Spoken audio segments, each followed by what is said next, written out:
கனமழையின் காரணமாக 7 மாவட்டங்களில் பள்ளிகளுக்கு இன்று விடுமுறை அறிவிக்கப்பட்டிருக்கிறது. கூடுதல் விவரங்களை பெற இணைகிறார் எமது செய்தியாளர் சிவசபாபதி. எந்தெந்த மாவட்டங்களில் இன்று பள்ளிகளுக்கு விடுமுறை அறிவிக்கப்பட்டிருக்கின்றன, விவரங்கள் என்ன? தொடர் மழை பாத்தீங்கன்னா தற்பொழுது பெஞ்சிட்டு இருக்கு. நேற்று மாலை 4 மணியிலிருந்து பாத்தீங்கன்னா மிதமான மழை இந்த 7 மாவட்டத்திலயுமே தொடர்ந்து பெஞ்சிட்டு இருக்கு. இது மட்டும் இல்லாம ஒரு சில மாவட்டங்கள்ல ஆங்காங்கே பாத்தீங்கன்னா கனமழை பெஞ்சுக்கிட்டு இருக்கிறதுனால ஆறுகள், குளங்கள், ஏரிகள் முழுவதுமே நிறைஞ்சு வெள்ளப்பெருக்கு ஏற்பட்டிருக்குன்னு சொல்லலாம். இதுல பாத்தீங்கன்னா தேனி மாவட்டத்துல பாத்தீங்கன்னா நேற்றிலிருந்து பெய்த மழையினால பாத்தீங்கன்னா மேற்கு தொடர்ச்சி மலையிலிருந்து வர்ற நீரானது பாத்தீங்கன்னா வையாறு, முல்லைப்பெரியாறு, கொட்டக்குடியாறு, வராகாறு இந்த பகுதியில் இருக்கிற ஆறுகள் எல்லாமே வெள்ளங்கள் நிறைய ஓடிட்டு இருக்கு. இது மட்டும் இல்லாம மாவட்டங்கள்ல இருக்கிற பல்வேறு ஓடைகளிலுமே ஆறுகள் ஓடிட்டு இருக்கு.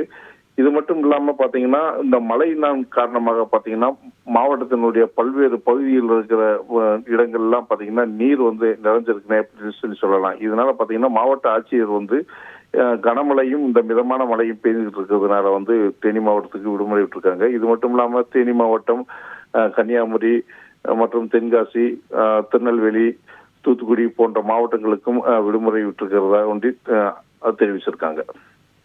விவரங்களுக்கு நன்றி சிவசபாபதி.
செய்திகளை உடனுக்குடன் தெரிந்து கொள்ள உடனே சப்ஸ்கிரைப் பண்ணுங்க.